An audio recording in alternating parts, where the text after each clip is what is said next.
আচ্ছা মায়েরা বলুন তো, যে ভগবান আজ আমাদের এই সংসারে সাজিয়ে গুছিয়ে পাঠিয়েছে, আমাদের কি কারোর ক্ষমতা আছে সেই ভগবানের কাছে গিয়ে জবাব চাইব? আমাদের কারোর ক্ষমতা নাই যে ভগবানেরই কাছে জবাব চাইব। কিন্তু যেমন বাবারও বাবা আছে, যেমন গুরুরও গুরু থাকে, তেমন ভগবানের ওপরেও একজন থাকে। কে না ভক্ত শক্ত পণ্ডিত রইল বসে, বৃক্ষের ফলটি বৃক্ষে রইল শুধুমাত্র বিলুপ্ত গেল খুশি।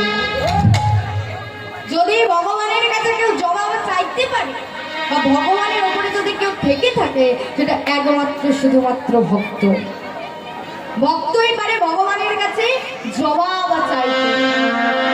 ছোট্ট করে একটা ভক্তের কথা বলি। বৃন্দাবনের ইমলিতলা, আস্তে একটু আস্তে, বৃন্দাবনের ইমলিতলা মানে তেঁতুল তলা, তেঁতুল তলার নিচে একজন বাবাজি, যে বাবাজির নাম হলো রামদাস বাবাজি। রামদাস বাবাজি যে সদা সর্বদা কি করে? ভগবানের নাম করে, ভগবানের নাম করে, আর ওই ভগবানের নিয়েই থাকে সারাক্ষণ। এখন কি করেছে, একদিন ভগবানের নাম করছে, হঠাৎ নারদ মুনি ওই বাবাজির সামনে দিয়ে হেঁটে যাচ্ছে। আর যেই না বাবাজির সামনে দিয়ে হেঁটে যাচ্ছে, নারদ মুনিকে দেখতে পেয়ে বাবাজি বলেছে, ও নারদ, নারদ, ও নারদ, কোথায় যাচ্ছ গো তুমি? বলে, কেন? আমি ভগবানের কাছে যাচ্ছি। বলে, তুমি তো ভগবানের কাছে যাচ্ছ, তবে আমার একটা উপকার করবে গো।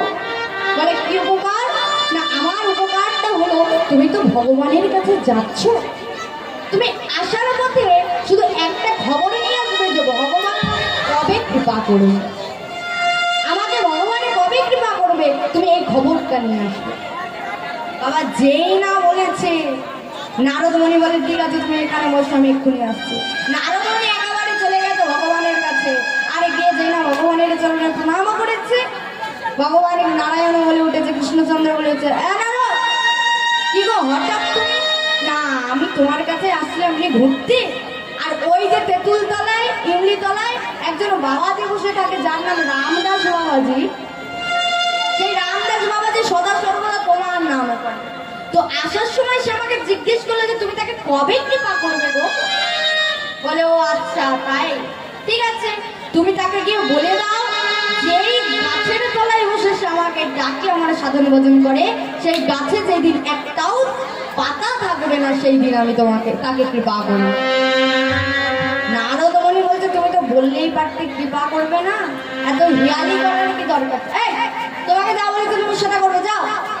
নারদ মুনি চলে এসেছে।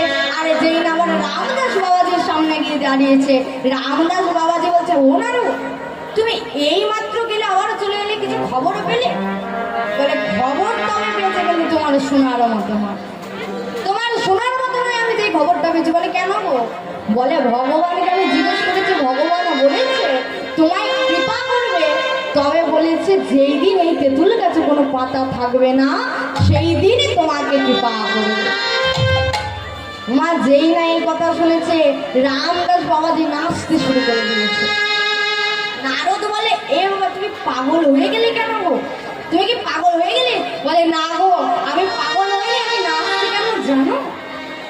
আরে ভগবান তোমাকে একবারও বলে নাই যে কৃপা করবে না, বলেছে কৃপা করবে, খালি কথাটাকে ঘুরিয়ে দিয়ে বলেছে যেই দিনে গাছে একটা পাতা থাকবে না, সেই দিনে কৃপা করবে। তিনি তো একেবারে বলেন না যে কৃপা করবে না। তাই যতদিন আমার দেহে আছে প্রাণ, আমি দুটি বাহু তুলে গাইব মধুর শ্রী হরিনাম।